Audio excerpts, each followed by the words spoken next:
এই যেহেতু কালকে ভোরবেলা আমাদের বেরোনোর ফ্লাইট আমাদের 7:55-তে, তো আমরা বেরোবো 4:30টায় বাড়ি থেকে। কারণ দমদম যেতে যেতে আমাদের অনেকটা সময় লাগবে, যেহেতু সকালবেলা কিছুই আমরা খেয়ে যেতে পারবো না। তাই আমি এখানে একটা আমি এখানে এগ স্যান্ডউইচ, মাথাতে সকালবেলা কিছুই ছিল না, তাই ভাবছি ঘরে ডিম ছিল, ডিম দিয়ে আমি এগ স্যান্ডউইচ একটা প্রিপেয়ার করে নিয়ে যাব। এটা আমরা গাড়িতে বসে মানে এয়ারপোর্টে যাওয়ার রাস্তাতে এটা খেয়ে নেবো। কারণ আমরা 4:30টায় বেরোবো, তারপর থেকে ওখানে পৌঁছতে আমাদের 9টাও বাজতে পারে। 9টা, তারপর কখন কি খাবার পাবো জানি না, খিদে প্রচণ্ড পেয়ে যাবে। তাই আমি এখানে চিকেন স্যান্ডউইচটা দেখো, এখানে চিকেন না সরি এগ স্যান্ডউইচটা আমি বানিয়ে নিচ্ছি। এখানে আমি মেয়োনিজ একটু টমেটো সস দিলে আমার ভীষণ ভালো লাগে, আমি একটু টমেটো সস দিয়ে নিয়েছি। আর আমি ডিমটা সেদ্ধ করে এখানে করে নিয়েছি। আর এখানে দেখো আমি পাউরুটি, আমার যেহেতু ব্রাউন ব্রেডটাই সবসময় আসে, কিন্তু আজকে পাইনি, আজকে রাত্রেবেলা নিয়ে এসেছি। তো আমি এখানে হোয়াইট ব্রেড নিয়ে ওটা হালকা করে সেঁকে নিয়েছি। তোমরা দেখে বুঝতে পারবে হালকা করে শেখা, মানে এটা কিন্তু নরমই হবে। তো যাই হোক, আমি এখন এটা প্রিপেয়ার করি, তারপর তোমাদেরকে দেখাই আবার। আর ওইদিকে আমাদের গাছানো সব হয়ে গেছে। বাবা একটু ফাইনাল টাচ দিয়ে দিচ্ছে, এই যে সে এখন ওই ব্যাগগুলো তালা লাগাচ্ছে। আমাদের এই একটা ব্যাগ যাবে, এটাতে হলো আমাদের খাবার দাবার ওষুধপত্র সব এর মধ্যে রয়েছে। আর এই যে এর মধ্যে ম্যাক্সিমাম আমাদের জামা কাপড় রয়েছে। এই দেখো দুটো বড় বড় মিষ্টির প্যাকেট, ভেবে তোমরা ভাবছো আমি হয়তো মিষ্টি নিয়ে যাচ্ছি, কিন্তু না, এর মধ্যে আমি স্যান্ডউইচগুলো বানিয়ে আমি এই প্যাকেটগুলোর মধ্যে নিয়ে নিয়েছি। কারণ কি বলতো, রাস্তায় খাওয়া হয়ে গেলে প্যাকেটগুলো ডাস্টবিনে ফেলে যাব, বাটি ফাটি নিলে আমার জায়গাও কম, ফেলতেও অসুবিধে।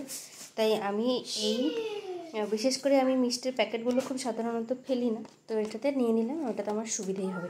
তোমরা কিন্তু এই হ্যাকটা ট্রাই করতে পারো।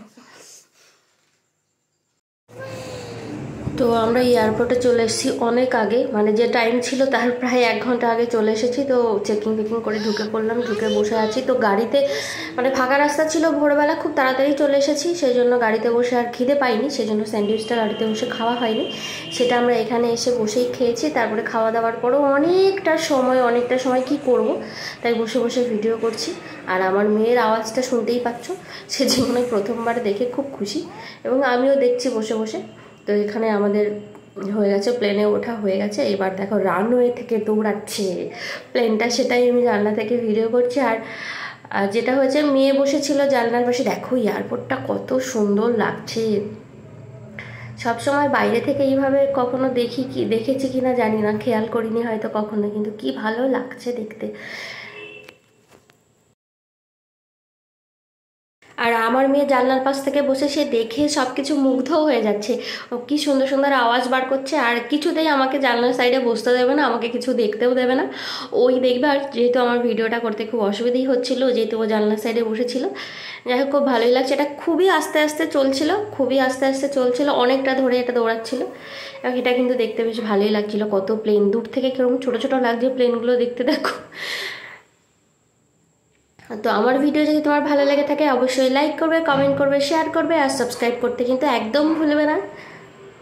তো আমরা কিন্তু বেড়াতে যাচ্ছি গ্যাংটক। কোথায় বেড়াতে যাচ্ছি সেটাই তোমাদেরকে বলা হয়নি। তো ভিডিও খুব একটা আমরা আমাদের খুব অসুবিধা হয়েছিল ট্রিপটাতে, কারণ প্রথম কথা প্রচণ্ড বৃষ্টি হয়েছিল, শিলাবৃষ্টি, যথারীতি বৃষ্টি হয়েছিল ওখানে। 4 দিন টানা বৃষ্টি, আমি 4 দিন ছিলাম, 4 দিনই টানা বৃষ্টি ছিলাম, কোথাও খুব একটা বেরোতে পারিনি। এমনকি যখন গাড়িতে যাচ্ছিলাম, সেটাও তোমাদেরকে আমি পরে দেখাবো, যে গাড়িতে যাওয়ার সময়তেও বৃষ্টি আর প্রচণ্ড ঠান্ডা। প্রথম কথা, আমরা যখন কলকাতা থেকে গেছিলাম তখন তো খুব গরম ছিল, খুবই গরম। আমরা হ্যাঁ জানতাম যে যখন আমরা গ্যাংটকে এই দেখো উড়ান শুরু হয়ে গেছে, কি অপূর্ব লাগছে না বলো, উড়ে গেছে আকাশে, খুবই ভালো লাগছে। এটা দেখো সূর্যের আলোটা কেমন করে পড়বে চারিদিকে, এই দেখো মনে হচ্ছে না এক্ষুনি ছুঁয়ে ফেলতে পারবো আকাশটাকে। আর আকাশের রংটা দেখো কি সুন্দর নীল, অপূর্ব। মনটা একদম ভরে গেল, কি কথার মধ্যে কি কথা চলে এলাম। যাই হোক, চলো আমরা এয়ারপোর্ট থেকে নেমে লাগেজ কালেক্ট করার জন্য দাঁড়িয়ে আছি। অনেকটা টাইম লেগেছিলো এখানে, তারপরে আমি কোনো রকমভাবে একটু পেছন থেকে ভিডিও করছিলাম, তারপরে আমরা দাঁড়িয়েছিলাম, যেহেতু আমাদের গাড়িটা 10:30 আমাদের পিক আপ করতে আসার কথা ছিল, কিন্তু এসছে অনেকটা দেরি করে। আমরা অনেকটা সময় এয়ারপোর্টে দাঁড়িয়েছিলাম। তো আমার মেয়েও জানলার পাশ থেকে বসে, এই দেখো দেখছো যে বৃষ্টিটার কথা বললাম না, প্রচুর বৃষ্টি, মানে খানিকটা দূর এগোনোর পরেই বৃষ্টি। তো যেটা হয়েছিল, কলকাতা থেকে যাওয়ার পরে খুব গরম ছিলাম, জানতাম গ্যাংটক যাওয়ার পরে আমাদের অনেকটা ঠান্ডা লাগবে, সেজন্য আমরা একটা হয়তো চাদর, মেয়ের জন্য একটা হালকা জ্যাকেট এরকম কিছু নিয়েছিলাম, কিন্তু সেটা না আমাদের গাড়ির ছাদে তোলা হয়ে গেছিলো, আমাদের কাছে কিছু ছিল।